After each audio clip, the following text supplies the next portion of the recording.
Bueno, estamos de nuevo, tercer programa increíble, pero acá estamos, a pesar de todos los pronósticos en contra. Hoy tenemos un programa súper especial, que también responde un poco a la que la gente nos viene demandando en los chats y en los space que también seguimos haciendo y que vamos a empezar a proyectarlos también en el canal. Una demanda que, bueno, a mí me toca particularmente en lo personal, y no por eso deja de ser muy importante desde el punto de vista histórico, que a mí, para mí es algo, también algo raro, porque es algo que es muy cercano y al mismo tiempo me es muy ajeno, por un tema de la edad. Y es que no es otra cosa que lo que me vienen pidiendo ustedes, que es la historia de Guardia de Hierro. Cómo fue la construcción, los orígenes, la génesis de la que para muchos, y para muchos especialistas además y historiadores, es una de las organizaciones de cuadros políticos durante la prohibición del peronismo. Recordemos que el peronismo estuvo prohibido entre 1955 y 1973, proscripto, no había elecciones en las cuales pudiera participar, y Perón estaba exiliado en España.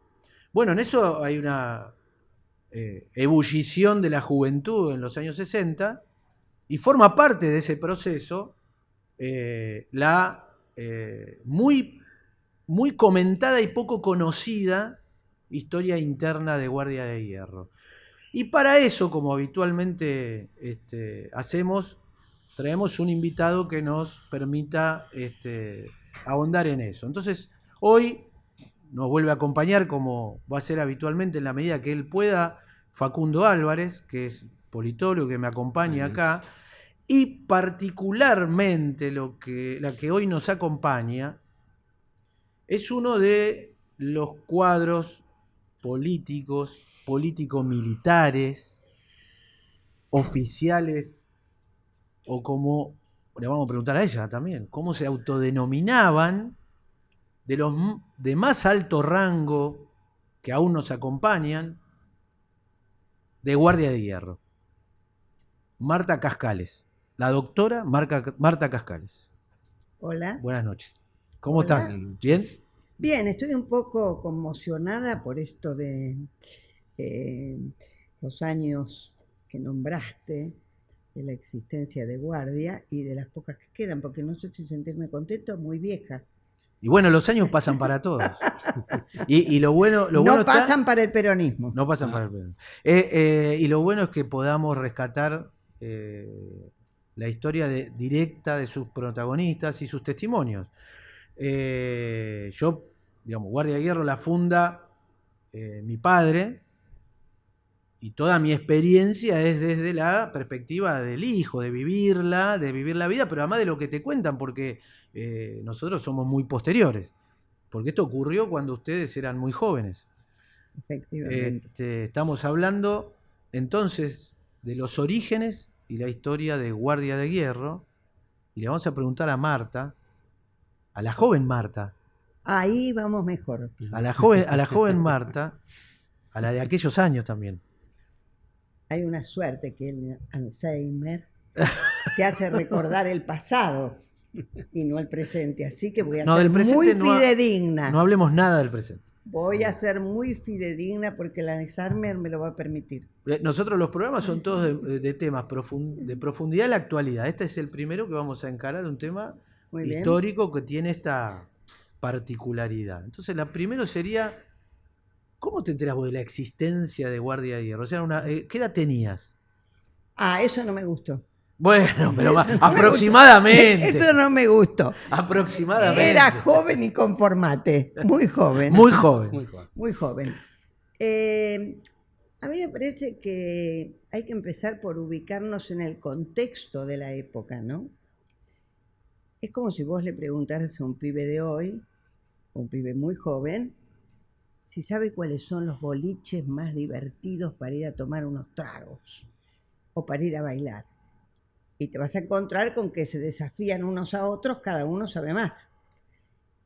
En nuestra juventud, militar, tener una pertenencia con la política del momento, era una diversión. No había un joven, sobre todo quizás en los sectores que iban a la facultad o de alguna manera tenían que ver con un tema más intelectual, las clases medias. Y entonces se hablaba de esto, de dónde militabas y qué hacías. En realidad, en mi caso personal, fue especialmente divertido. Era bastante común que en estos extractos medios los padres fueran lo que llamamos reales gorilas. Habían vivido la revolución del 55, ¿verdad? Y a mí me habían llevado en el 55. Te voy adelantando demasiadas cosas para que saques mi edad, ¿eh? Bueno. Pero bueno, me habían llevado a festejar por el barrio norte que habían logrado echar al general Perón. Y que ya no estaba la Perona. La Perona. Que era Evita, ¿no? Claro. Que ya no vivía. Así que bueno, yo el primer recuerdo que tengo es cuando empecé a estudiar Derecho, volviendo para mi casa, correspondía que esa edad tuviera un novio. En esa época éramos muy formales. Y estaba pasando por radio algún comentario sobre Perón. Y yo le dije a mi novio, decime, Miguel, si nosotros hubiéramos vivido en esa época, ¿qué pensaríamos del peronismo? Yo militaba en el MUR, Movimiento Universitario Revolucionario. Y él me dijo, y seríamos peronistas. Y yo no me olvidé nunca, porque me pregunté por qué sería peronista. Y esto está especialmente enlazado con cómo arribé al peronismo. Ya recibida y aburrida, bueno, yo soy escribana, así que es medio aburrido lo mío. Ya me venía aburriendo desde entonces. Resolví estudiar teatro, que también estaba de moda. Y estudié teatro con un profesor que se llamaba, porque ya no vive, Serrano. Era académico en ese tema, lucido, se podía, era un tipo con el que ibas a aprender. Al poco tiempo, él empezó a gestar en el grupo que por qué no hacíamos teatro informal, de este teatro no convencional, digamos. Y entonces hicimos un grupo para hacer teatro infantil.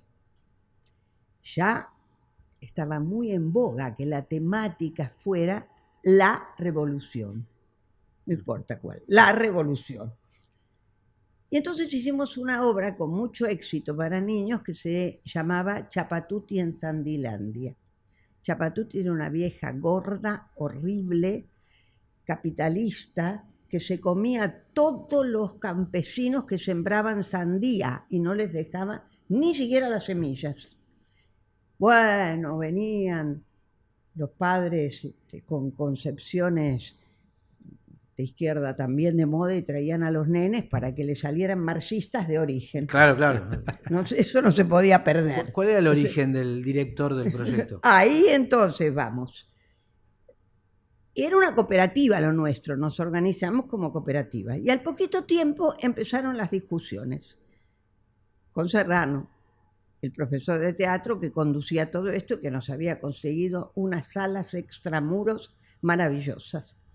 No me pregunten por qué yo empecé a conseguir que nos llevaran a hacer la obra infantil los gremios. Y el tercero se ponía a consideración de la asamblea, de actores, y que no, que sí. Y a la tercera o cuarta me empezaron a voltear los proyectos que yo traía. Pero la UOM me pide que... Y yo notaba cuando decía la UOM corría un frío gélido en el lugar. Pero yo no entendía por qué. Yo toda mi vida había sido una nena que fui a escuela de monjas y qué sé yo, ¿qué les pasa? Conclusión, un día me llamó Serrano, me dijo, quédate a tomar un café. Me siento a tomar el café, me dijo, vos no me engañás más. No sé, ¿a qué te referís? Vos sos peronista, infiltrada acá. No sabía ni de qué me hablaba. Y no sé ni de qué me hablaba. El único recuerdo que tengo es ese novio que tenía en ese entonces que me dijo seríamos peronistas. Pero la verdad que a mí me gusta esto que hago. No sé de qué me hablas. Mira, yo soy conducción del PCI en Cultura. No te vengas a hacer la estrecha conmigo. Y entablamos una discusión muy dura que yo le planteé que había que llevarla al seno del grupo de teatro. Muchísimo más grave fue, porque imagínense cuando yo en el grupo dije, me acusa de peronista, no sé ni de qué se trata lo que me dice.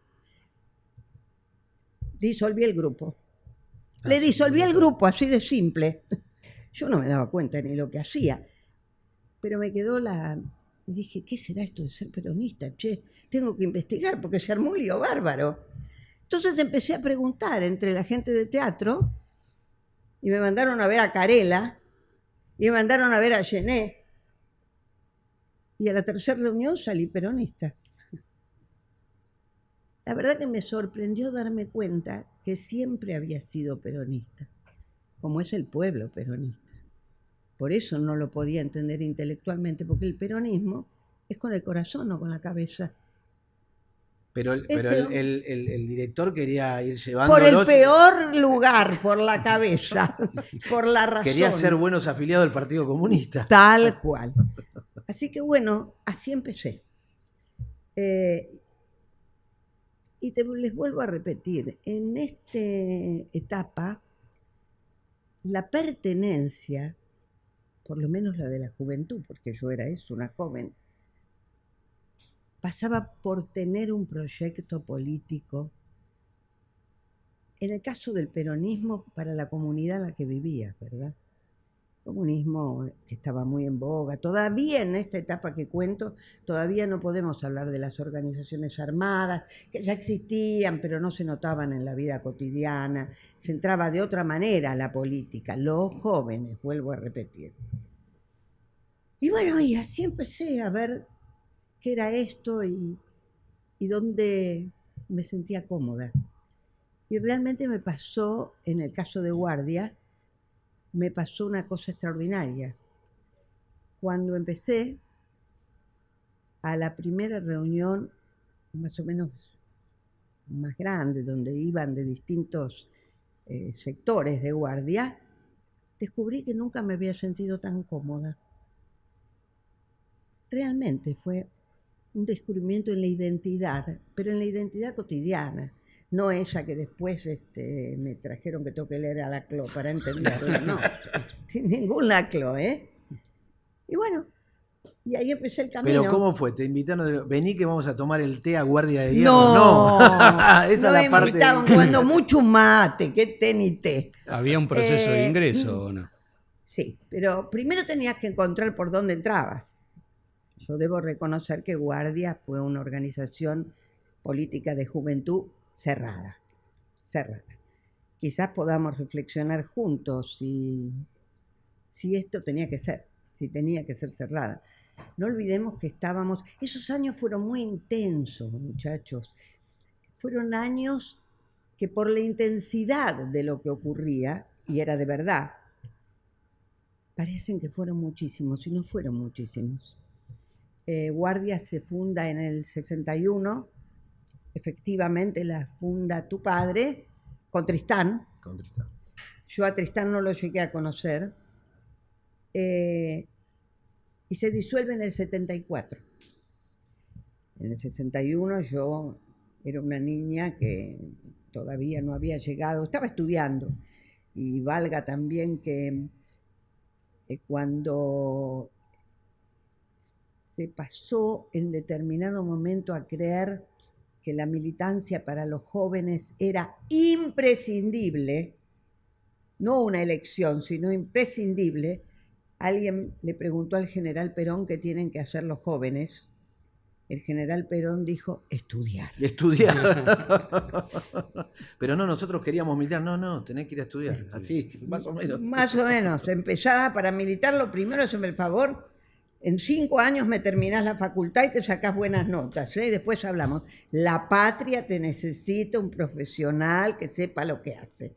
Así que era una concepción distinta. No era esta la concepción de grupos como Montos, como la FARC, que no creían en esa arrastre trosco en realidad, ¿no? Claro. Que había que militar sufriendo, que si no la vida no existía. Así que bueno, lo primero que te tenía que ocurrir era que quizás el destino, o por tu modo de ser, de quienes te rodeabas en la vida cotidiana. Sí, porque yo empecé la facultad en el MUR y no en el sindicato. Claro. Sindicato ya disuelto, Susini, Ambrosio, bueno, toda esta cosa que después muchos de ellos tuvieron que ver con Montos. Y a mí me gustó el MUR. Bueno, lo fundamental era que los pibes eran mucho más buenos. Mucho más buenos. El sindicato era el SUD, el sindicato universitario. Sindicato universitario. Y ahí ya después los muchachos estos, por eso te digo que muchos nutrieron montoneros, ¿no? La primer muerte que ocurre en la facultad es el sindicato. Sobre uno de los pasillos saca un arma y mata a Norma Melena. Y todo esto a mí me hace distanciar. Quizás en aquel momento la pertenencia política, quizás por la proximidad de un peronismo vívido todavía, no olvidemos que el general se va en el 55, era más fácil que tuviera que ver con el corazón que hoy. Hoy hay que hacer un trabajo donde el mundo moderno inclusive tapa el corazón. Ahí pasó algo que vos viste que había digamos un camino que llevaba a la violencia y otro camino. ¿Cómo es ese otro camino? Bueno, y entonces en alguna de las situaciones con alguien me conecté, ya no vive, que me dijo, vos tenés que venir a guardia. Yo ya había aprendido esto de que era peronista y no me había enterado. Pero ya eso, guardia, no sabía ni... Bueno, invitame, dije, yo estoy buscando, no sé, pero puedo ir. Ahora, la pasión por tener que ver con los destinos de la patria era muy fuerte. Y después, cuando ustedes me permiten un ratito hasta el final, voy a contar lo que me pasa ahora con la pasión y la patria. Bueno. Y me llevaron a una reunión, me preguntaron qué hacía para que la reunión a la que yo fuera tuviera que ver con algún grupo humano o alguna tarea o alguna elucubración mental cercana a lo mío. Y yo dije que era abogada. Y me llevaron a un grupo de abogados. Y ahí fue donde ya era como gente normal. Yo creo que no me acuerdo bien, pero creo que algún paso por alguna organización de izquierda trotskista o maoísta ya había hecho. Y tan difícil, muchachos, todo lo que había que pensar, las palabras raras que había que decir, una cosa de locos. Y aquí entré, me senté y todos empezaron a hablar y el mate a circular y nada era complejo y nada hacía que te retiraras, todo hacía que te integraras. A pesar de ser cerrada, ¿no?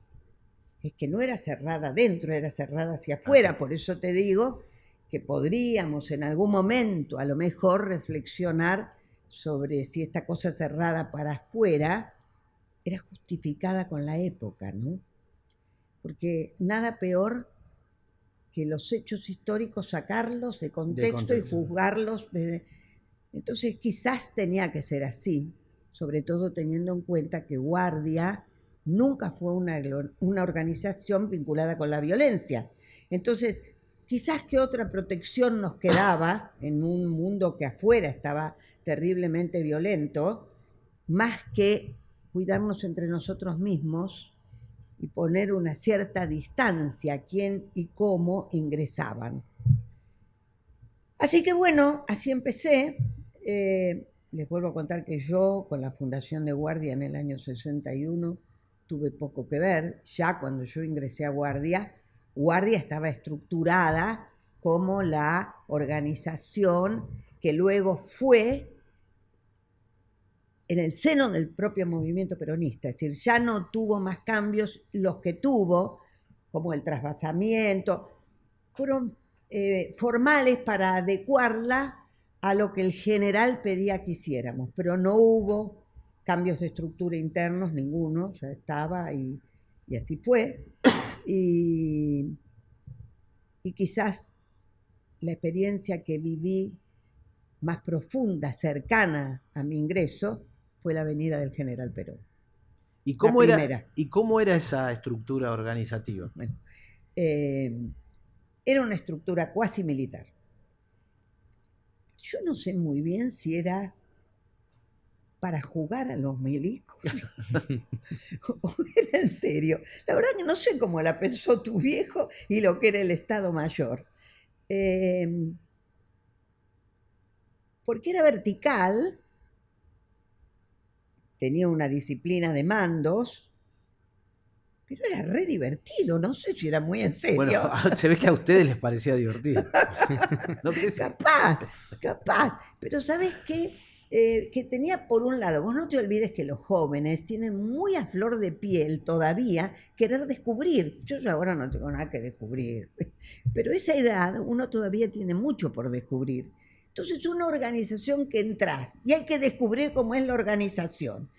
Y si tenés afanes de ocupar puestos importantes, que no son las gerenciales de las empresas de ahora, que tenés que hacerle ganar más guita al patrón, eso no son los gerenciales de los puestos importantes de una organización política de aquel entonces. Y tenés que descubrir cómo se hace. Entonces, vos tenías la aventura de afuera, pero tenías la aventura de vivirla adentro.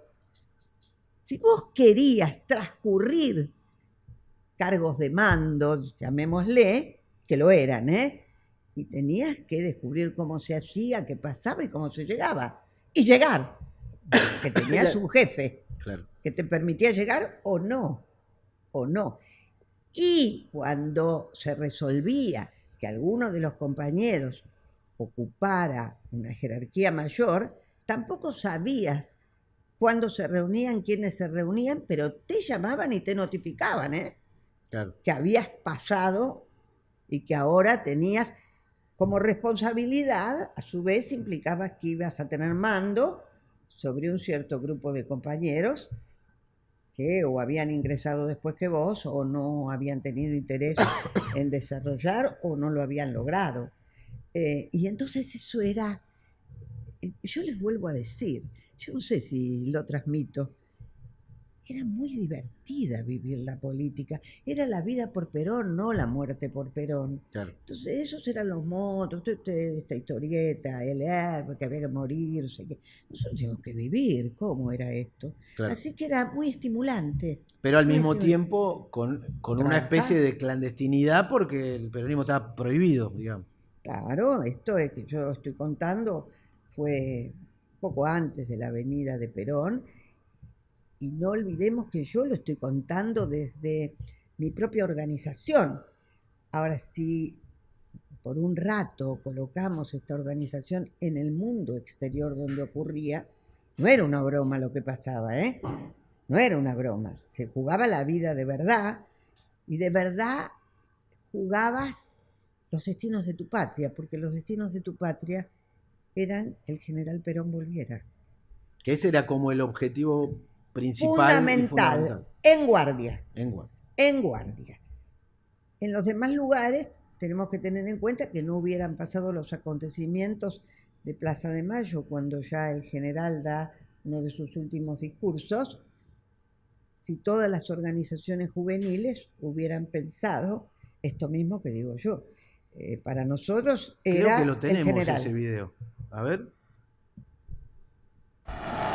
Hoy, hace 21 años que en este mismo balcón y con un día luminoso como el de hoy, hablé por última vez a los trabajadores argentinos. Fue entonces cuando les recomendé que ajustasen sus organizaciones porque venían días difíciles. no me equivoqué, ni en la apreciación de los días que venían, ni en la calidad de la organización sindical a través de 20 años, pese a estos estúpidos que gritan.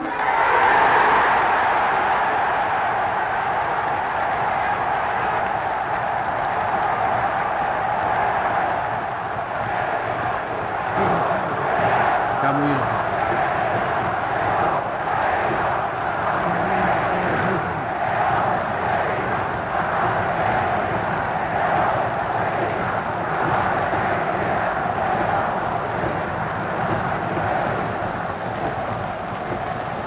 Decía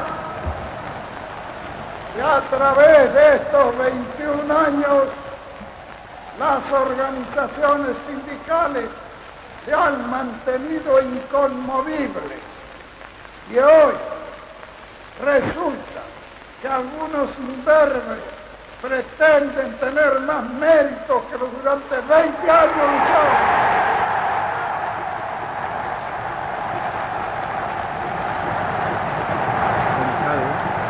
Isabel también le preguntó, mira, Yo quiero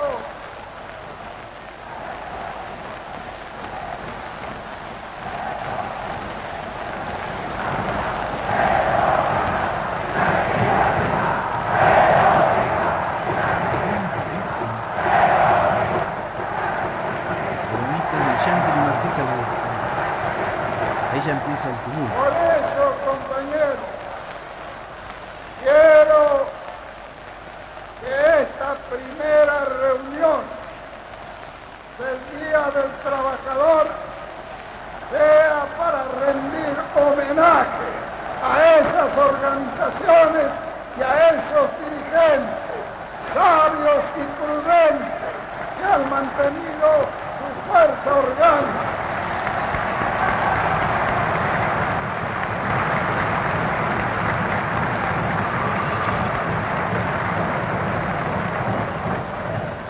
Compañeros, que han visto caer a sus dirigentes asesinados sin que haya todavía sonado el escarmiento. Ahí terminó el celo.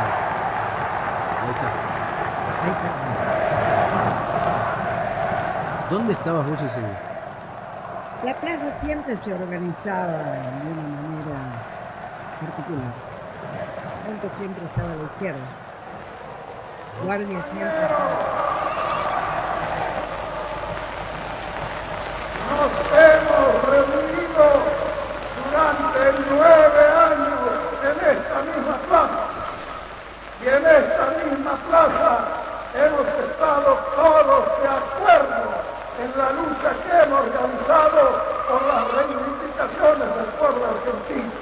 Ahora resulta que después de 20 años hay algunos que todavía no están conformes de todo lo que hemos hecho. Bueno, Duro. clarito, ¿eh? Bueno, nos estabas contando justo dónde estabas o cómo se organizaba la plaza. Claro. Se organizaban los lugares y los momentos de entrada en la plaza, ¿no? Guardia siempre estaba colocada del centro a la derecha, como el rol que el general nos había pedido. Por eso, poniéndonos un poquito más serios, reitero que hacia afuera la cosa era muy profunda y muy difícil, y la etapa muy difícil. Lo que pasa, mis compañeros, es que yo por lo menos no conozco ninguna guerra donde los soldados vayan con el ánimo para abajo. Claro. Soldados van para ganar. Entonces tiene que ser la vida por eso, no la muerte por eso. ¿Cómo vas a ir a la guerra diciendo me voy a morir? Claro. Bueno, y esto en Guardia era un sentimiento muy bien amasado, digamos. Todo lo que digo que nos divertíamos en la militancia, digo que no resta que el proyecto y el rol que jugábamos no fuera muy serio, importante y difícil. Especialmente difícil si lo pienso desde ahora. porque no había otra organización del volumen de la nuestra, de juventud, que no ejerciera la violencia. Claro. Entonces, estar en un espacio donde el principio era violencia, no. Nuestro objetivo es el verticalismo más absoluto a lo que el general resuelva en jóvenes. No es sencillo, ¿eh? Es un trabajo sobre tu propia voluntad. Por eso, después de esto, hubo una diáspora interesante. Cuando Alejandro resuelve disolver la organización, no la disuelve alegremente y ahora no vamos a ningún lado. Dice, se disuelve en el seno del movimiento. Claro, pero ¿cómo fue ese día? ¿Cómo lo viviste vos, la experiencia subjetiva de estar ahí adentro en la plaza y Perón dice yo eso? creí que me ibas a pedir de la disolución, que fue No, terrible. terrible, no, eso después. Terrible, no. Vamos por partes. Vivir en la plaza fue una cosa maravillosa. Porque eso que acabamos de ver, el general definiendo ante nosotros mismos dónde estaba el camino. No se olviden que les dije, era muy difícil. Éramos jóvenes, teníamos una cantidad de amigos, compañeros o simplemente militantes de las otras agrupaciones donde nos encontrábamos habitualmente. Esto que yo les dije a ustedes, violencia no, el mando del general es el único que se cumple, implicaba que ir a los actos muchas veces significaba estar físicamente ubicado en el medio de los grupos antagónicos y los cadenazos los ligábamos nosotros. Claro.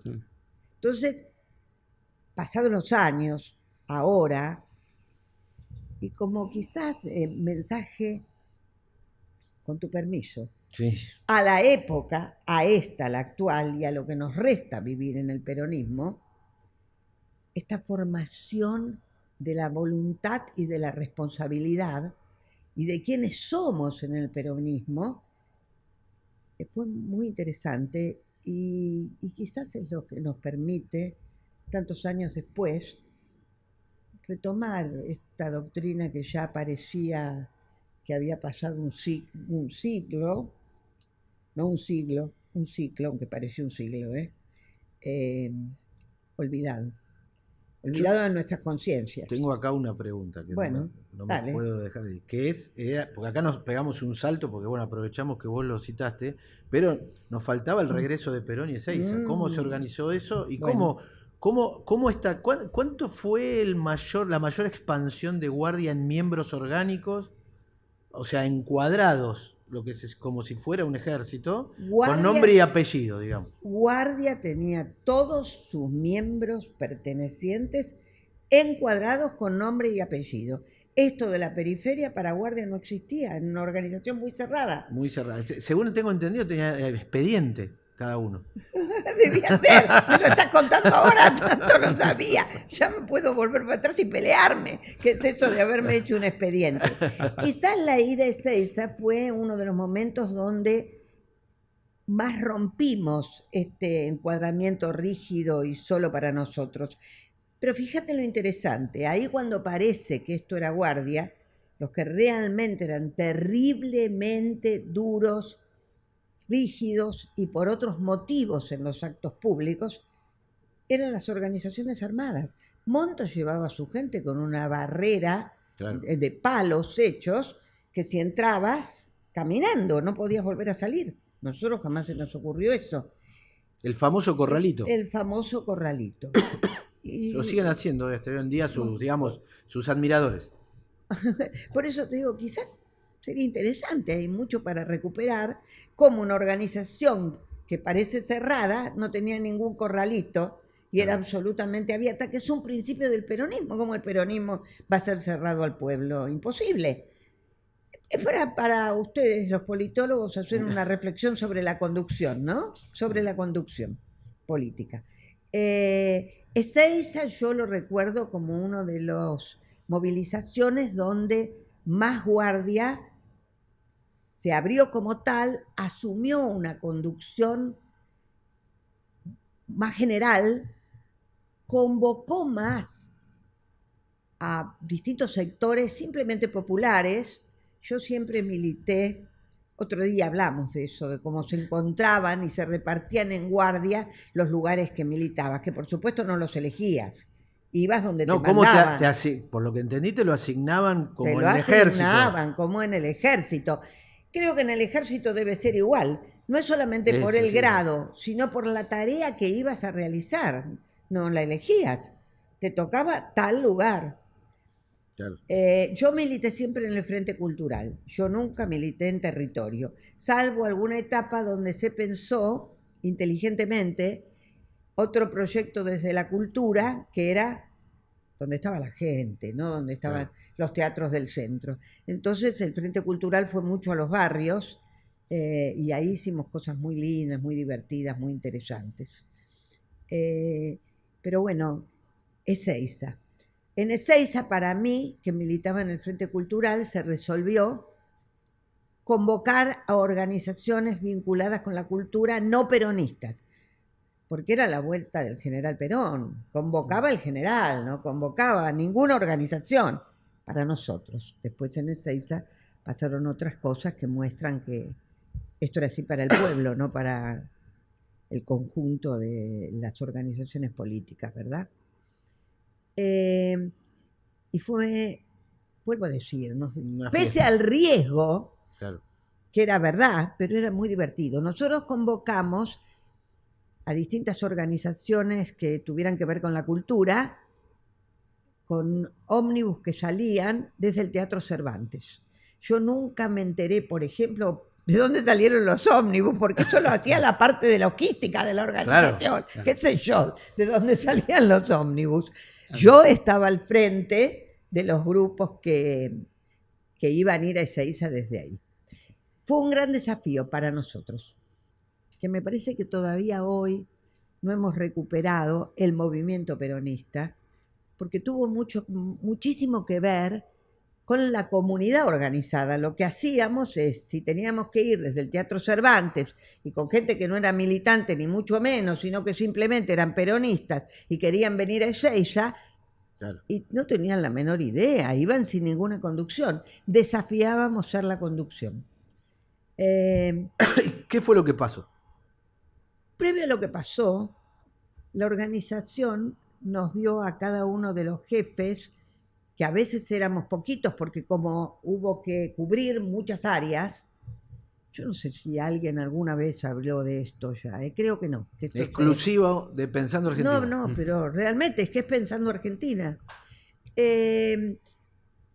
Nos tocó abrirnos mucho, es decir, los que estábamos acostumbrados a llamarnos jefes de comando, jefes de qué sé yo, entre nosotros... se llamaban por el rango. Por el rango. Aquí teníamos que ir a un lugar como era el Teatro Cervantes, no sabíamos si íbamos a tener un ómnibus, 2 o 3, no había estos aparatos con los que ahora nos comunicamos, y que Dios te ayudara. Tampoco llevábamos comida, o sea, había existido para Guardia una organización previa, no solamente la logística de los ómnibus, cómo íbamos a llegar, sino la logística de qué hacíamos, con qué consigna íbamos.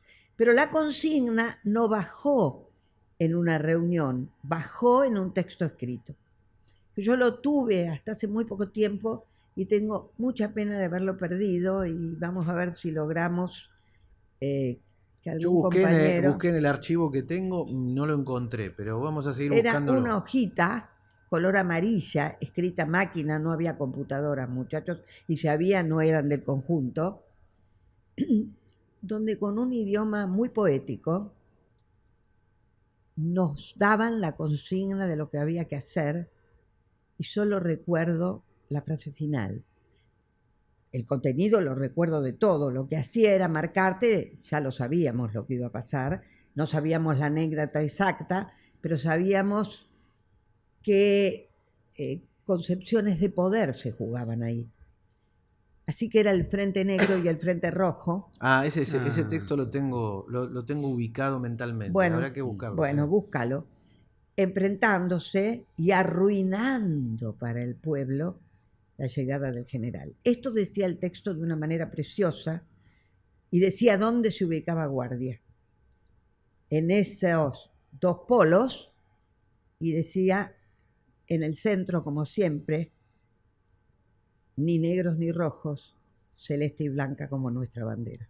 O sea, eran plenamente conscientes de que podría Totalmente. ocurrir una confrontación como terminó ocurriendo. Totalmente, y además no la consigna escrita, sino lo que nos habían pedido a los que conducíamos que así hiciéramos, era retaguardia. Guardia estaba muy acostumbrada a cubrir las retaguardias, porque esa fue la orden del general para la organización, ¿no?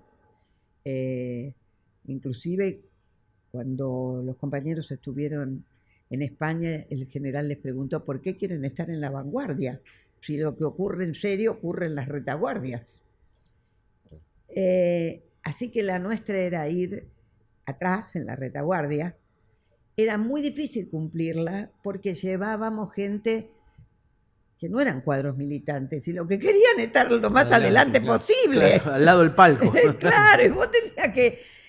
Y vuelvo a repetir, no había un sistema por el cual nos comunicaran los compañeros, que sí había compañeros en el frente, pero no tenían manera de comunicarnos y decirnos está pasando tal cosa. O sea, que lo que había eran radios portátiles y entonces te enterabas por las radios portátiles que estaban haciendo. Y la segunda cosa que nos habían pedido que hiciéramos es que si se notaba que habíamos llegado a una situación difícil, corriéramos a los compañeros que estaban con nosotros a los laterales del camino.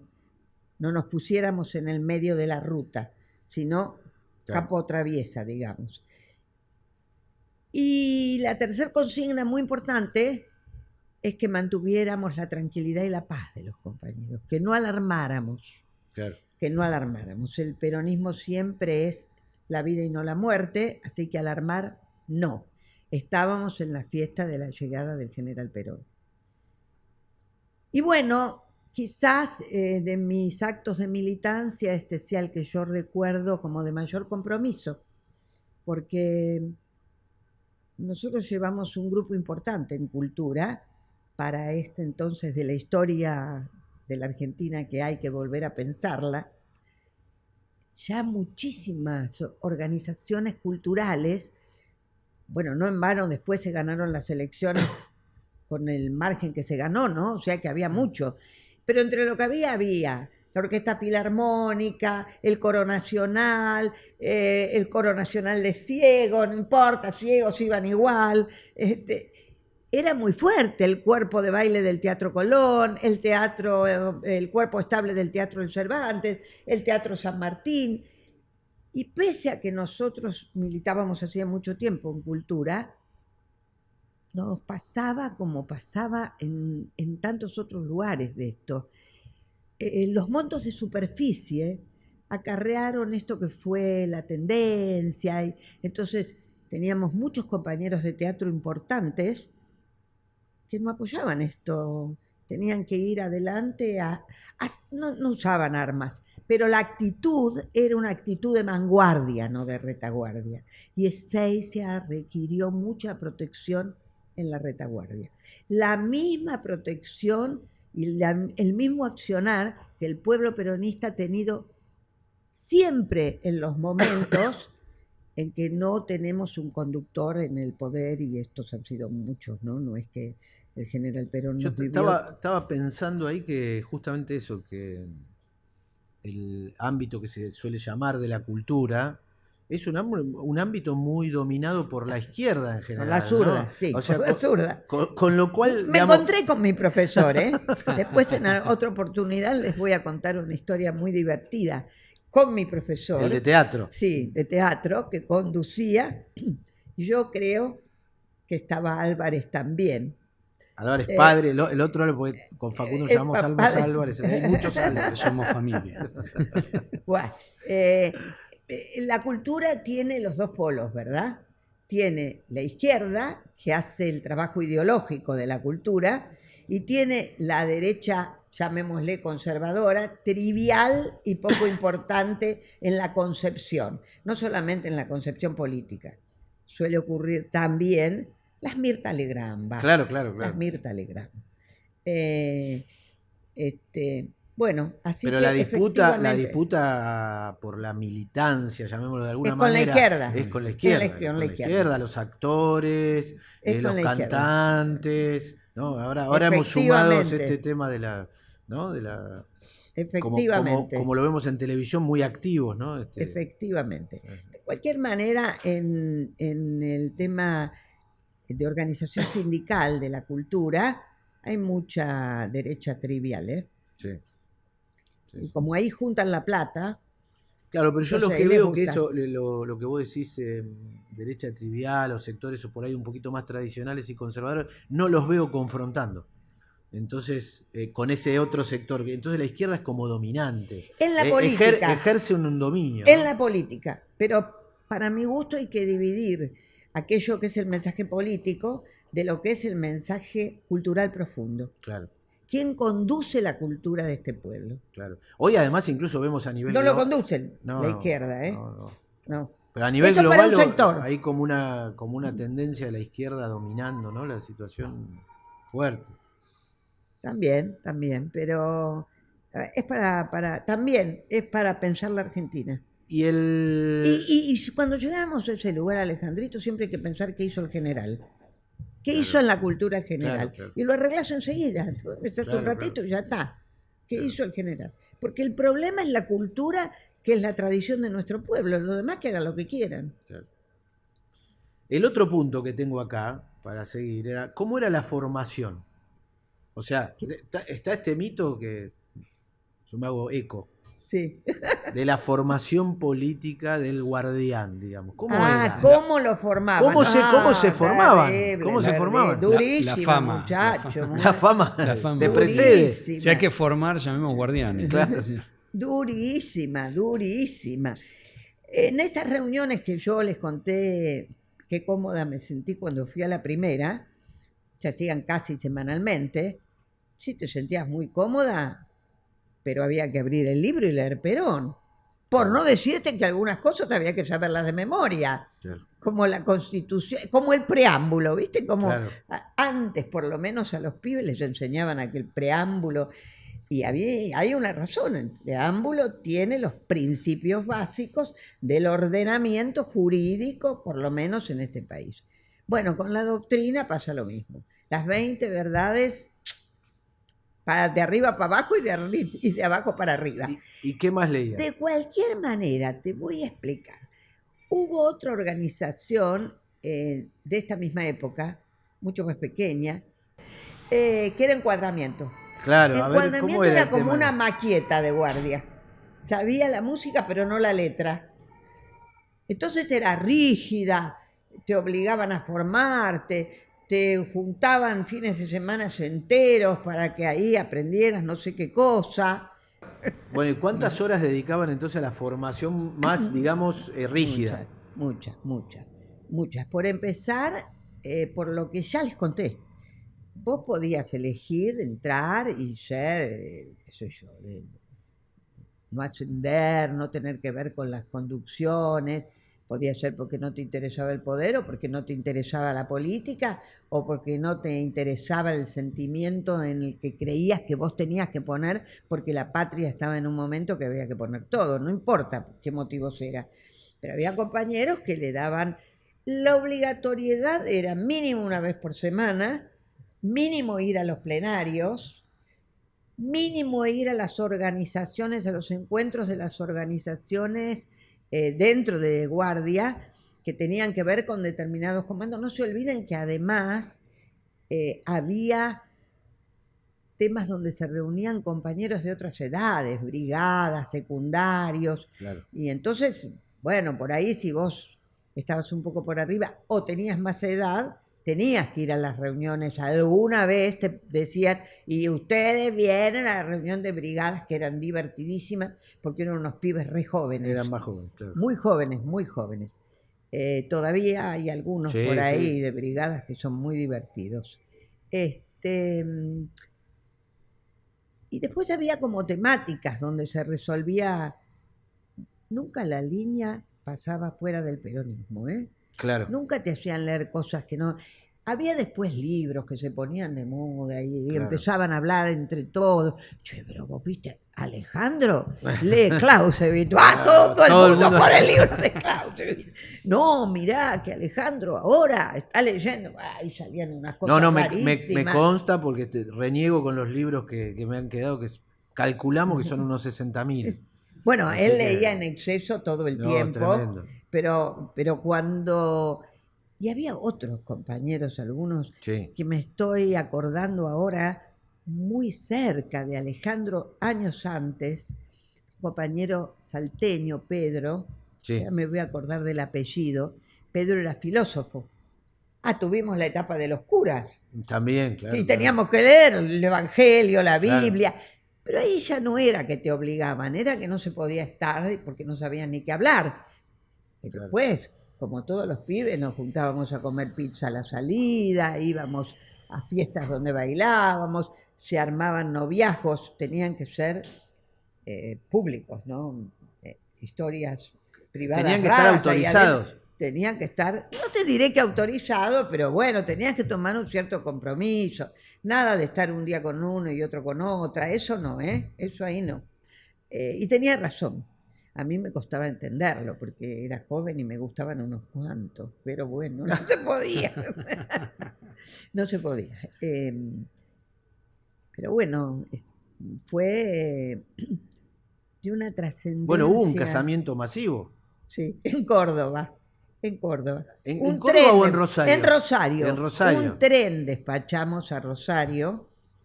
Todavía hay algunas compañeras que tuvieron que ver con la organización de eso, que fue muy difícil y muy complejo y muy divertida. Ese fue un casamiento y un bautismo masivo. Masivo. Sí, sí. Creo que 900 matrimonios. Pero a diferencia de lo que hacía Demetrio, que también lo hizo, en Demetrio eso quedaba, yo no sé qué pasaba con Demetrios, pero eso quedaba dentro como de un acto misterioso y confuso de iniciación. En guardia era casarse nada más. Claro. Con el cura que te casaba, Claro. y con el tipo que bautizaba a otro cura que bautizaba. Bueno, ese es otro y- tema que tengo acá, que siempre fue como una... ¿no? ¿Cómo era la relación con lo católico en esa época? Bueno, a ver. Tema. Una de Chan. las verdades dice que somos profundamente humanos y cristianos. Sí. También por cristianos podemos entender Otras, ¿cómo? no solamente los católicos, pero también había, Claro. menos, pero había. Protestantes, evangélicos, pero Algunos judíos también. algunos judíos también, con el paso del tiempo, no fue Sí. de origen, No. ¿no? Pero con el paso del tiempo, la incorporación del FEN, Claro. ahí entró... Que era más de mucho- izquierda en su origen. Más de izquierda, mucho... Aunque fuéramos jóvenes y hubiera estudiantes, la esencia de guardia, antes del FEN, no era ser universitario. ¿no? Claro. No era muy importante si eras Hay como universitario o no. una tensión histórica vista desde hoy, ¿no? Sí. Entre lo que era Sí, antes del FEN y después del antes FEN. del FEN y fue el... Y viste, los muchachos de guardia todavía seguimos guardándonos que realmente los auténticos guardianes Que era cero somos marxismo. antes del FEN. Claro, cero marxismo. Cero marxismo. La ortodoxia en la Y ortodoxia. no, claro que la incorporación del FEN hizo que entraran muchos universitarios filomarxistas. Y hubo que cercanos. enseñarles más. Sí, no aprendieron muy bien por algunas. Algunos no aprendieron No muy bien. aprendieron muy No bien, me aprendieron muy parece. bien. Y Alejandro hizo muchas concesiones en aras del trasvasamiento Claro. que pedía el general, de la Claro. mesa del trasvasamiento, ¿no? Bueno, ahí viene el otro tema. ¿Qué pasó con el tema Cámpora? Uh, Esa cara- Ustedes saben- Uh. Ustedes saben que a Cámpora lo llaman el tío, ¿no? Sí, ¿Pero saben por qué? ¿por qué? Porque era tío de un compañero de guardia. Ah, mirá vos. Entonces, antes de que fuera el ¿Podemos decir candidato a quién o no? presidente... No, ni me acuerdo. ¿Querés que te diga? Ni me acuerdo. O aprendí muy bien cómo hacerlo cerrado y no voy a decir de ninguna manera. Bueno, y entonces cuando hablábamos, él decía, mirá que ahora se viene el tío, ¿eh? Ah, de ahí viene, mirá vos. De Yo ahí pensé viene que el había tío. era una cosa más relacionada con Montonero. No, no, no. Ah, mirá vos. No, porque por lo menos Bueno, primero que como lo que el general decía que había que hacer se hacía sin discutir Claro. y sin opinar, no opinábamos, porque las razones las sabía el general, Claro. que era la conducción. Entonces nosotros no nos poníamos a discutir si será que Cámpora sí o Cámpora no. Por lo menos, no sé, en el Estado Mayor. Yo no formé parte nunca del Estado Mayor, eso ya era palabra muy... pero no era un tema de discusión. Vos no te ponías a decir en una reunión de guardia, ¿no será que Cámpora va a ser un try? ¡Shh! Cállense la boca. Claro. Ni empieza. El general dice, Chao. chau, nadie hablaba más de si Cámpora era o no era. O sea que la etapa de Cámpora fue muy difícil y jugamos un rol muy importante desde el momento que matan a Rucci. El general dice esas frases terribles, ¿no? Me mataron un hijo. Claro. Me quedé sin piernas. Claro. Y comienza la etapa de fuera Cámpora, y hay que volver a votar ahora al general y a Isabel. Vos establecés que hay un vínculo muy directo entre el asesinato de Rucci y sacarlo a Cámpora al gobierno. Sí. Lo que no puedo saber, quizás lo sepa nuestro especialista en política, es cómo se urdió la traición de Cámpora. Y lo que me sorprende terriblemente que pueda haber una Vos lo llamás la traición de Cámpora. Claro, claro. Yo no sé cómo se urdió y no sé hasta dónde llegó. La verdad puedo decir una palabra un poco soez. No, en internet yo no sé hay... si Cámpora era boludo o se hacía el boludo. Claro. No lo sé. No. Sé que Solano Lima Sí. jugó con mucha certeza, se abrió rápidamente. Gran personaje que Olvidado. La historia le debe una biografía. Sí, sí. Porque era un hombre que venía del más duro Conservadurismo. antiperonista del 55. Sí, sí. Y termina comprendiendo que la solución pasaba por el Sí. retorno de Perón, la pacificación, y termina siendo una garantía para Perón, porque Tal cual. es el vicepresidente que va de alguna manera a empujar la renuncia Recuerdo algunas veces de Cámpora. que desde guardia, que me han hecho ir con algún otro compañero. Lo que pasa es que como no era el área donde yo estaba, no entendía ni por qué me hacían ir a tomar el té a la casa de Solano Lima. Bueno, queremos esa anécdota, a ver. No, bueno, pero me acuerdo que me diga, pero les vuelvo a decir, yo no tengo muy claro por qué nos mandaban, porque se ve que elegían algún grupo, que no todos estábamos en esa área. Decirle a Marta que los acompañe a tomar el té, debió ser porque tomo muy bien el té, qué sé yo. Entonces yo iba, y también me acuerdo cuando nos tocó Elvia Marechal, que pasaba lo mismo. Claro. A veces nos tocaban personajes que tenían un rol público importante y que no eran los cuadros militantes con los que... Pero que bueno, se resolvía que había que rodearlos, Claro. que había que cuidarlos, que había... A Elvia Marechal lo hicimos para cuidarla, en una situación difícil donde ella ya estaba muy viejita y, Claro. y terminó hasta dándonos La viuda de Marechal. de Leopoldo Marechal, Sí. el poeta. Sí, y terminó hasta dándonos los libros, Claro. manuscritos de Marechal, porque estaba Claro. en una situación difícil. Ahí me acuerdo más porque me hicieron ir personalmente a mí, por escribana, a que la acompañara al banco, donde en la caja de seguridad ella tenía los manuscritos de don Leopoldo. Un poeta que los jóvenes tienen que retomar y leer. A mí me ha impresionado lo ampliamente difundido que está y conocido. Sí, ya no es el poeta de puesto. Ya no es el poeta de puesto. Ha entrado, incluso círculos que no tienen ningún vínculo con el peronismo, por su propia virtud literaria, ¿no? Sí, no solo en sus novelas, que son extraordinarias. A mí me gusta mucho la poesía. Pero eso te voy a decir, en la poesía, don Leopoldo tiene cosas bellísimas, inclusive el relato que él hace, cómo se hizo peronista. Claro, sí. Ese poema del 17 de octubre, él viendo por la ventana. Eso está en Cuadernos de Navegación, se llama el libro. Muy bien, así es. Así que, bueno, ya no me acuerdo cuál era No, la tenías que pregunta. contarnos el té con don Vicente Solano Lima. Es que, bueno, de ese té me acuerdo que era por la calle Las Heras, me parece. Claro, ¿dónde más podía vivir No, Vicente vivía Solano? en Las Heras En Las y Heras. Callao, una Claro. cosa así. Y no fuimos de entrada a la casa, fuimos a buscarlo a algún lugar, 2 o 3 compañeros. Yo no sabía ni qué hacía ahí, porque no era una tarea que me era propia. Claro. Por alguna razón, mi conducción dijo, Marta, tomar el té con ¿Quién Solano. era tu conducción inmediatamente Ya no superior? ya no vive, Felisa, una gran compañera, abogada, cuando estuve con abogados. Después, en Cultura, era Caloy. Ah, Pero mirá ¿cómo vos. hacer para sentir que Caloy era una conducción? Claro, Era un artista extraordinario, claro, que su conducción era, che, vamos a tirar papelitos a la cancha. Así que, claro, claro. pero tengo una anécdota muy linda con el Frente Cultural y Caloy. Era el Frente Cultural, Claro, eran claro. artistas.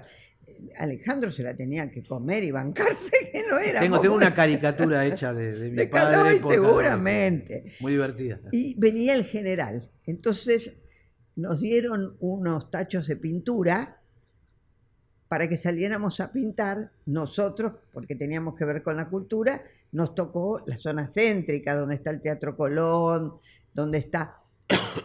Por empezar, en todos los bares paraban los muchachos los tachos de pintura. Che, si nos tomamos una ginebra acá, no lográbamos. Pero no, hay que llegar a pintar esta cuadra para acá, la otra para allá, la otra... No, Marta, pero mirá que voy a avisar, dejate de ser buchona, Marta, vamos a tomar ginebra. No había muchas mujeres en el Frente Cultural, eran casi todos compañeros varones. Bueno, pero había una rama femenina. También se llamaba El Arma. El Arma. El Arma. Nosotros Y teníamos la dirigía porque hoy todavía vive Susana Lama. Susana Lama. Sí. Que vamos a hacer el intento de entrevistarla Vamos también. a hacer el intento. Susana Porque está grande, ¿no? está muy grande, vive medio año en Francia y medio año en la Argentina. Su vida personal la llevó a irse Claro. a vivir a Marsella, pero nunca dejó de ser una profunda argentina, con lo cual cuando enviudó resolvió vender parte de sus bienes en Francia y vive mitad del año acá, mitad del año en Francia. Vamos a ver si podemos charlar con ella, una mujer muy inteligente, filósofa. Guardia fue una organización de cuadros intelectuales, en realidad, en su mayoría. El Frente Barrial, donde yo nunca milité, repito, más que cuando me tocaba alguna interrelación entre el tema de la cultura y los barrios, y el territorio. Pero bueno, de cualquier manera, los que militaban en el territorio tenían, por la materia que hacían, un prestigio mayor que los que militábamos en la cultura, que hacíamos esta cosa de parar en los bares, por no decirles cuando se nos ocurrió tomar la Secretaría de Cultura, porque estaba de moda. Claro, algo había que tomar, algo había que tomar, y ahí tengo... lo fuimos a ver a Alejandro Álvarez, que nos permitiera tomar algo. No hay nada que tomar, estamos en gobierno peronista, ustedes están todos locos. No, pero ¿cómo? No puede ser, algo tenemos, pero de ninguna manera. Bueno, tanto discutimos que al final nos permitió tomar la Secretaría de Cultura con una sola condición. Secretaría de Cultura tiene un biombo chino de Coromandel. Bueno, la preocupación de Alejandro era que cuidáramos el biombo. Que no se rompa el biombo. El biombo de Coromandel, que vale, es patrimonio nacional, ¿qué van a hacer con el biombo? Así que estuvimos toda la toma, que duró un día, cuidando el biombo nosotros. En cambio imagínense cuando las tomas habituales eran que rompían todo. Y de alguna manera tenemos que unir esto con ese desafío que hicieron en la plaza, ¿no? Claro. Sentirse ellos que no tenían que ver con el gobierno del general. Nosotros, la única toma que conseguimos, tuvimos que ir para cuidar el biombo, porque era el patrimonio. Y las pintadas con el tacho se hicieron en todos los lugares que no hubiera un monumento patrimonio nacional. No pintamos el Teatro Claro. Colón, no pintamos el Cervantes. Claro. O sea que cuando ustedes me preguntan cómo era la formación de guardia, no era simplemente leer libros, era que la formación te llegaba de una manera que, escúchame, entendé que el Teatro Colón es patrimonio de los argentinos. No puede ser que porque vos se te ocurre hacer política, destruyas pintando el frente, no es así. Venía junto con toda la lectura y eso venía una formación del criterio, ¿no? Del criterio. Y la Y responsabilidad. del espíritu, y del espíritu. Y del espíritu. Sí. Me queda por preguntarte algo que, bueno, que no lo vamos a obviar porque además hace pocos días tuvo bastante polémica el tema. ¿Cómo digamos, tuvo el atentado contra Rucci, su asesinato, y luego va a estar el atentado, la toma del cuartel de Azul? Sí.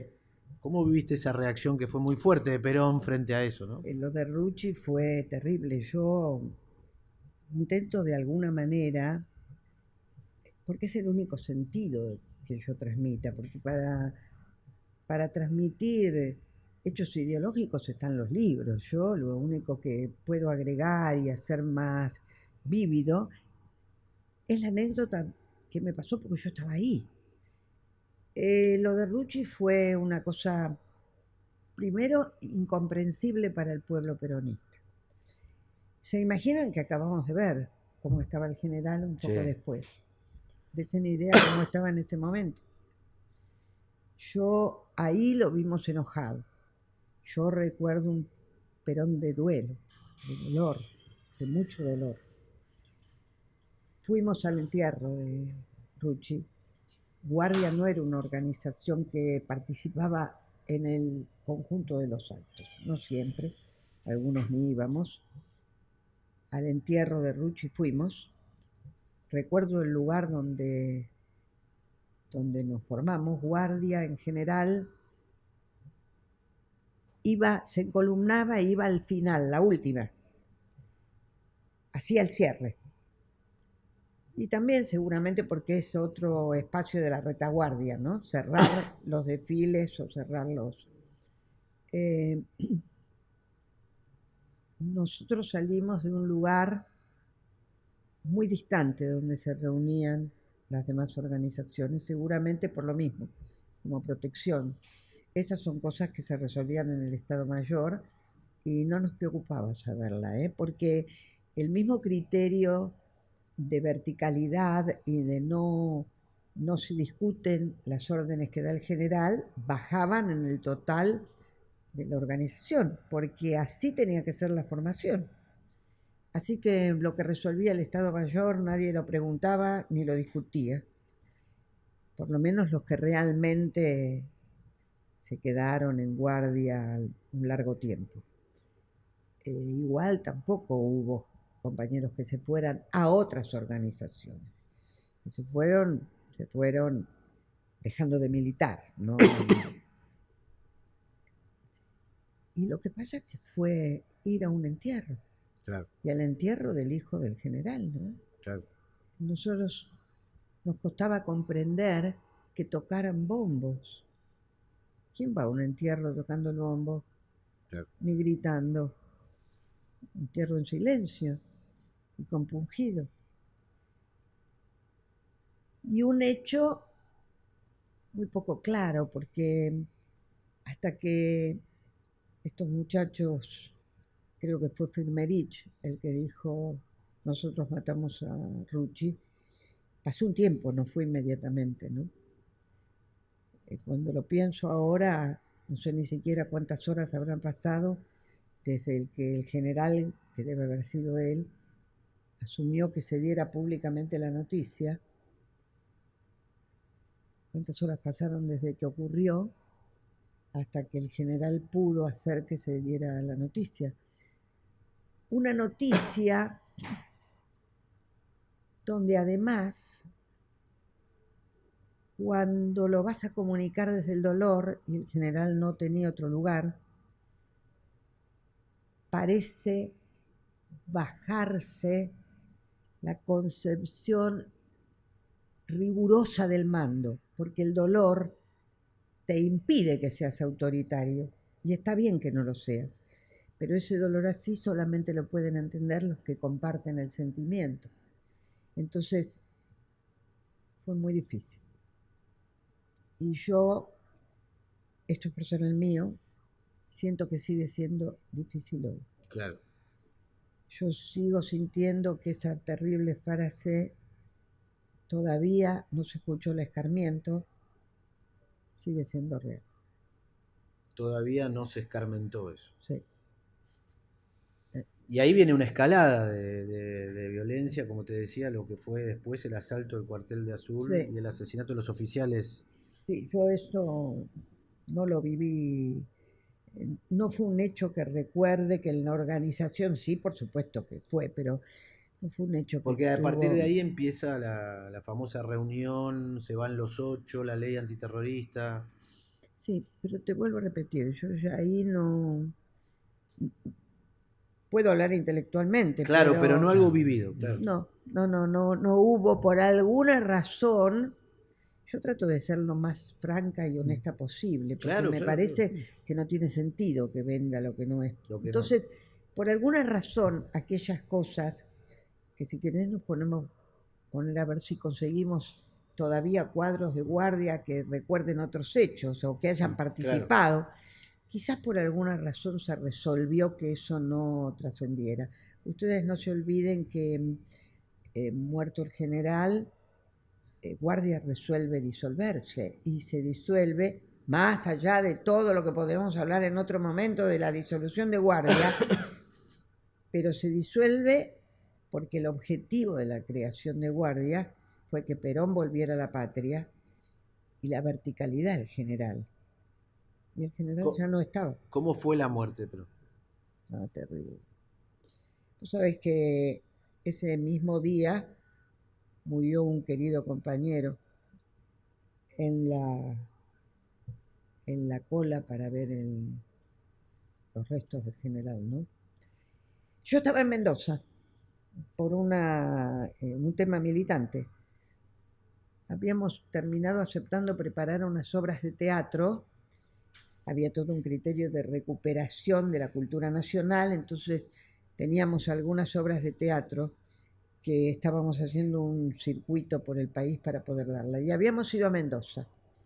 No me acuerdo si era Yetatore o Blas Ferrer, alguno de los dramaturgos que los zurdos en la cultura habían tirado y había que recuperarlos. Géneros inclusive de teatro que se abandonaron totalmente porque el zurdaje opinaba que era pacato. Y habíamos ido, y Guardia jugaba seriamente que el general no se iba a morir. Dicho así ahora, parece una tontería, pero lo que pasa es que del otro lado jugaban con la muerte del general. Claro. Entonces, especulaban con eso. Claro, siempre estaba muerto por morirse. Y entonces se podía romper todo y hacer cualquier desastre porque total ya no estaba el general. Entonces el rol de guardia era el general no se muere. Claro. Así que estábamos en Mendoza y empezó a circular que se había muerto, y para nosotros los cuerdos de guardia era inmortal. Claro. Pero era inmortal. Con el paso del tiempo tengo claro que lo que estábamos haciendo es colocándonos en el lugar de inmortal en nuestro corazón, en nuestra conciencia. Pero las cosas se decían como eran, como se decían. Así que volvimos, enterados que había muerto, volvimos. Era una cosa en la patria, ya ahí no es guardia. La muerte del general fue una cosa realmente impensada para el pueblo argentino. Una tragedia nacional. Pero peor, yo no encuentro ni palabra, una conmoción. Salían ómnibus porque todo el país quería llegar a ver al general. Y salían ómnibus que ni se pagaban, ni te subías y te ponías en la cola y si llegabas, no sé, circulaba, va a salir un ómnibus de tal lugar. Bueno, así logramos subirnos a un ómnibus de Mendoza acá con la gente parada, Claro. Tirada en el piso porque no podés estar toda la noche parada. Y era un duelo inconmensurable. Lloraba el cielo y la tierra. Lloraba el cielo y la tierra. Y yo sigo sintiendo, queridos compañeros, que si no recuperamos estos sentimientos, que es profeso fueron abandonados y tratados que no los recordemos. No olvidemos lo que hicieron con Evita, ¿no? Y No tras olvidemos. eso fue la disolución. Poquísimos días después. ¿Cómo fue eso? También fue muy dura, porque muerto el general, al pueblo peronista le quedaba muy poco, y a los cuadros de guardia nos quedaba guardia. Y la noticia no fue dada en ninguna reunión ni de manera, circuló con seriedad. Nos hacían saber que la organización se había disuelto. Fue un comunicado Entonces, interno, verbal.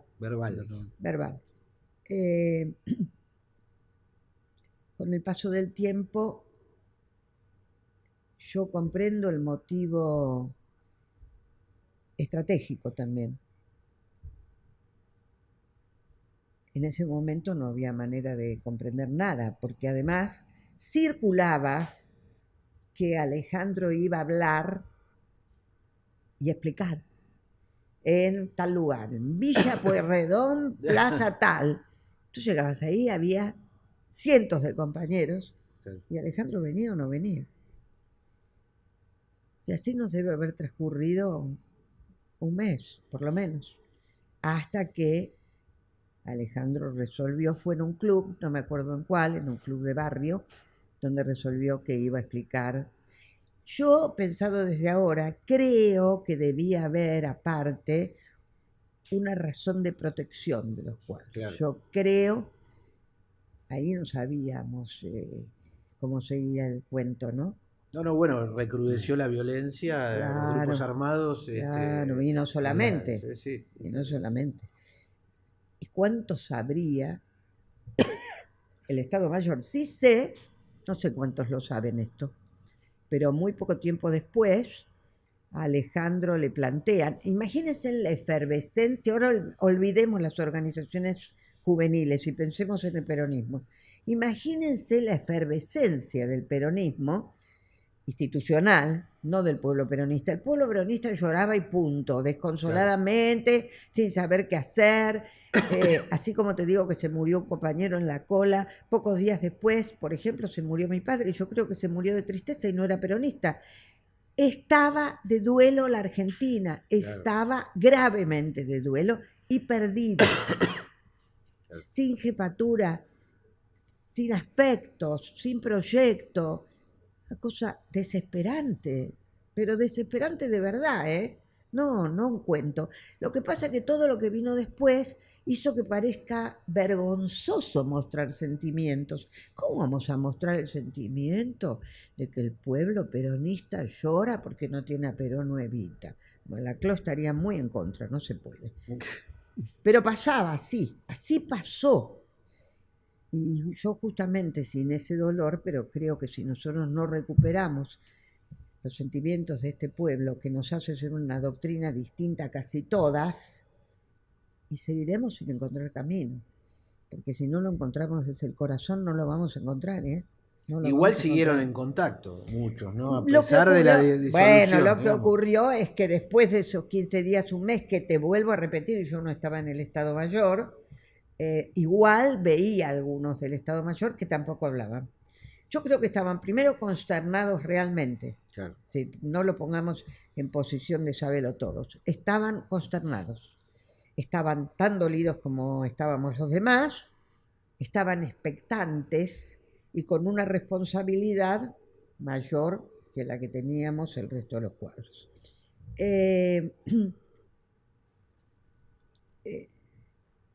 Ocurrió por último esa reunión donde Alejandro, un plenario donde Alejandro hizo saber ya mucho más tranquilo y mejor, que se disolvía la organización porque el sentido de la creación de la organización había terminado.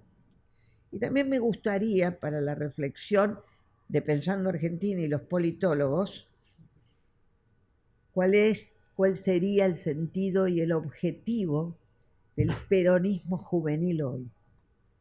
¿Cuál sería? Me parece interesante para pensar la Argentina próxima. En ese momento era garantizar el retorno del general, garantizar ser el cuerpo que haga cumplir la doctrina, pero el general la estaba haciendo todavía la doctrina. No olvidemos que el modelo argentino es ahí, Claro, es de esa época. En este momento me parecería, a mí, que ya no soy una niña, pero casi una niña, me preocupa saber, encontrar entre todos. Yo creo que también hay que tener en cuenta esa frase del general. ¿Cómo leerlo ahora, no? Hay que volver a leer, pero hay que leer el general hoy, no el general como lo leíamos en los años 70, hoy. Porque además dejó todo dicho, todo. Entonces esa frase, solo la organización vencerá al hombre y el tiempo. No va a haber otro líder después de mi existencia. Y no era dicha como una frase de vanidad, miren, soy el último emperador del Sacro Imperio Romano Germánico. Era una frase para que reflexionemos qué implica solo la organización, no más líder al modelo de Perón. Bueno, es el gran desafío de la Argentina. Y esa explicación para cerrar el círculo, esa explicación de la disolución, porque a mí en lo personal familia, no, pero nos fuimos a vivir al medio de la nada. Claro. Ni teléfono, ni electricidad, ni camino, ni nada. Claro. En el medio de las montañas. La explicación fue, por un lado, esta que estaba esbozando. El objetivo de la creación de guardia termina cuando deja de existir el general. La organización se disuelve como tal en el seno del movimiento. Claro. No es que tienen... Era una formación de cuadros, sería como decir, no, ya lo formé, muchachos, esto que tienen que llevar el bastón de mando en la mochila, ya está, agarren el bastón de mando y vean qué pueden hacer ahora.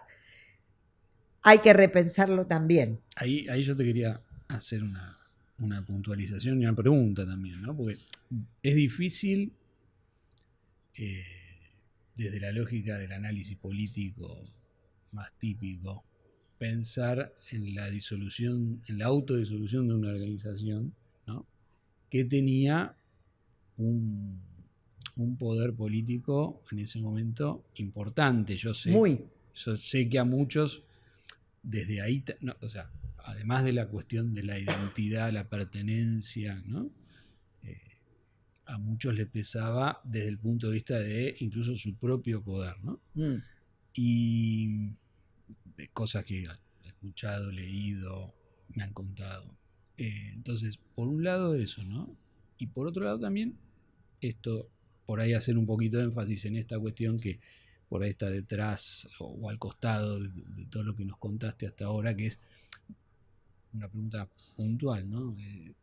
Vos, al estar en guardia y en ese lugar de conducción de comando, ¿sentías un poder por estar en la organización? ¿Eso se sentía en lo cotidiano? ¿O no? Porque la formación era para que no hicieras el uso del poder. La formación. De cualquier manera, eso no quiere decir que todos los cuadros de guardia sintieran ni les pasara lo mismo. Yo justamente les iba a decir, ya casi como tema de cierre, yo todavía hoy lo repienso, En ese momento, a Alejandro Álvarez le ofrecen la conducción del Partido Justicialista. No sé ni si lo sabes. No lo sabía. Otra primicia. Y Alejandro dice que no. No, conociéndolo estoy seguro que sí. Todavía hoy me estoy preguntando, yo no sé si quedó más o menos claro que Guardia fue una organización movimentista, porque no puede el general ponerte en la retaguardia y que a vos se te ocurran los aparatos, porque no están en la retaguardia los aparatos. Claro. Yo no sé si es por esto que Alejandro dijo no, o si ya sabía qué es lo que se puede hacer desde el aparato, en qué iba a devenir nuestro querido Partido Justicialista, ¿no? Lo cierto es que dijo que no. Viendo lo que es ahora, Por eso lo digo, puede ser que fuera un visionario Claro. que ya ahí dijo no. Siempre fue muy detractor, ¿no? de la estructura político-partidaria. No hay otra manera si era la retaguardia. Claro. Ahora también hoy nos tenemos que plantear que esto cambiaría la concepción de creer que la única manera es desde el poder. Tenemos que preguntarnos qué otro poder se construye, Claro. cómo se hace y qué incidencia tiene cuando trabajás desde la retaguardia, que merece que ustedes que se dedican a esto, a lo mejor si nuestros oyentes son muy jóvenes, el dispositivo del movimiento, el dispositivo que estructuró y hizo conocer el general Perón, no cualquier cosa, hoy ya no existe. No, destruyeron completamente todo. El grave problema es que está destruido el movimiento, no que está destruido el partido, que hagan lo que quieran los partidos, pero la estructura del movimiento. Entonces, ¿cómo hacemos con esa concepción donde, claro, ahora solamente quedan las estructuras de poder? Estructuras, dije, no poder, Claro. estructuras de poder. Si vos Y estás prendidos en- como parásitos radicales, sabe? comunistas. Y tampoco otras sabemos cosas. de qué poder, ni para qué, ni Una concepción aparatista del poder. Sí, aparatista del poder. Entonces, quizás hoy, para los jóvenes, que yo creo, confío y estoy casi convencida que en esta etapa de la historia de la Argentina, momento bisagra, distinto entonces, porque Perón vivía, Claro, pero para mi gusto de la misma intensidad pasional. claro. Si no, no ocurrirían algunas cosas que pasan. Y, bueno, son están pasando? otro tema. Me parece que los jóvenes tienen que conocer no solamente la doctrina que está en las 20 verdades, sino todas las otras cantidad de riqueza estructurada por el general, que son la comunidad organizada, ¿no? Claro. Claro, pero si uno le dice lean la comunidad organizada, pero es un libro de filosofía, es un Claro, lío bárbaro, claro, hay claro. que bajarlo a la tierra, la comunidad organizada. Y me parece eso, que la retaguardia y la organización del poder, que es el verdadero poder, porque es el poder del pueblo, ¿verdad? Claro. Hay que empezar a entenderla y ofertársela a los pibes que tienen, para mi gusto, una gran pasión en este momento, y que hay una vuelta de la doctrina en los corazones, quizás no de los viejos que ya estamos... Sí, con otros nombres, con no otras importa, cosas. eso no importa. Con otra... Vamos... Hay como... pareciera que la intensidad de la destrucción ha generado una respuesta, ¿no? Me parece que sí. No Igual olvidemos- me quedó la mitad de cosas. Bueno, porque vamos una hora y media. otro día charlamos. Para mí es un Quedó gusto y... la mitad. Bueno, sobre todo les tengo que agradecer que mi papá siempre me decía cuando yo era joven, de joven revolucionaria, de vieja conservadora. Yo no, seguí igual. Sí, Entonces, me consta. Esto, para mí, pasados los años, los esfuerzos y las maneras que puedo, es seguir haciendo la revolución. Sobre todo porque la de Perón y la del peronismo no es con sangre, no es con violencia, Claro. tiene todo el tiempo que sea necesario. Es la evolución de los pueblos, ¿no? Así que les agradezco muchísimo. Nosotros te agradecemos mucho y bueno, en algún momento vamos a... Porque Cuando nos quieras. quedó la mitad, pero bueno, se hace muy largo. Ya hoy nos extendimos mucho más. ¿Algo te quedó para agregar o como cierre, Facu? No, creo que lo que transmitió Marta hoy es también una muestra de otra percepción o de otra concepción de la política más generosa que la actual, ¿no? Y más vívida, ¿no? Y bueno, por ahí sí una pregunta, no sé si como cierre, pero una pregunta que también está ahí entre todas las cosas, directamente son afirmaciones, como Marta decía lo de la revolución y que se sentía revolucionaria ahora también, una pregunta molesta por ahí, que es, ¿ustedes se vos te autopercibías de derecha como es Por la empezar, chicana? tengo un problema con esto de la autopercepción. Por eso usé la palabra. No sé ni de qué hablas. Por ejemplo, en este momento... Se desmayó el técnico porque dice que vamos a hablar media hora más. No, en este momento me autopercibo re joven. Muy bien. Y no sé si me autopercibía o me autopercibo que De derecha. no sé ni qué es la derecha ni las izquierdas, yo soy peronista. Claro. Ni de derecha ni de izquierda. Claro, claro. Y esa famosa del general que decía, prendo la luz de giro a la izquierda, saco la mano a la derecha y voy por el centro. Así que no, de ninguna manera puedo contestarte desde esa concepción. La otra contraparte de esa pregunta está contestada hace rato. De izquierda tampoco. Ni tampoco. No, bueno, por No sé eso. qué es, son categorías que no, el peronismo no tiene, ni tuvo nunca. Claro. Y yo aprendí de jovencita que no. Claro, Por ahí me confundieron un poco, este profesor mío y todo eso, pero se me fue rápido. Como vos lo nombraste a Laclau, y también como en tiempos recientes se hablaba, digamos, en la conversación pública digamos, se instaló eso, ¿no? Incluso por ahí desde personas que se autopercibían peronistas y por ahí se siguen autopercibiendo peronistas, ¿no? Esta categoría. Entonces es interesante por ahí. Pero esos no son, se autoperciben. ¿Qué culpa tengo yo? No, bueno. De lo que se autoperciben ellos. Pero tiene digamos, un carretel eso, un recorrido, una instalación, ¿no? Entonces, bueno, nada, por eso lo tiraba porque sabía que ibas a Me decir. percibo, soy y me autopercibo peronista. Progre no. Poco.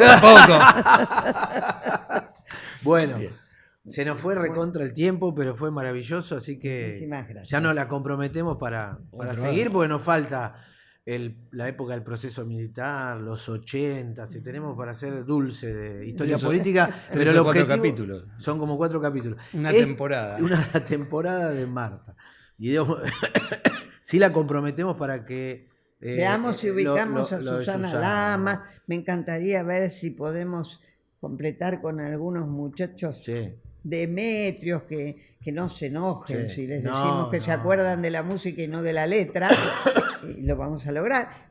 Porque quizás podamos dar un mosaico y Sí. un panorama de lo que fue el peronismo. Y lo que es interesante que es tan potente la visión que han instalado de los 70, ¿no? Con determinados protagonistas que ya sabemos quiénes son y determinada lectura de la historia, que ahondar en esta otra historia, profundizar en lo que fueron estos aspectos iniciales, fundacionales, me parece Muy bien. súper interesante. Bueno, muchas gracias por escucharnos.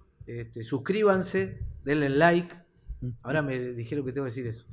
Y como reflexión final, me parece que las generaciones tienen que apropiarse de la historia, porque es la única manera que tenemos de seguir compartiéndola, poniéndola en valor, y que no somos los dueños, sino sus usuarios transitoriamente, digo, de la historia, de los valores históricos, y vendrán los que nos van a suceder también, y bueno, verán los videos de YouTube para aprender también, además de leer.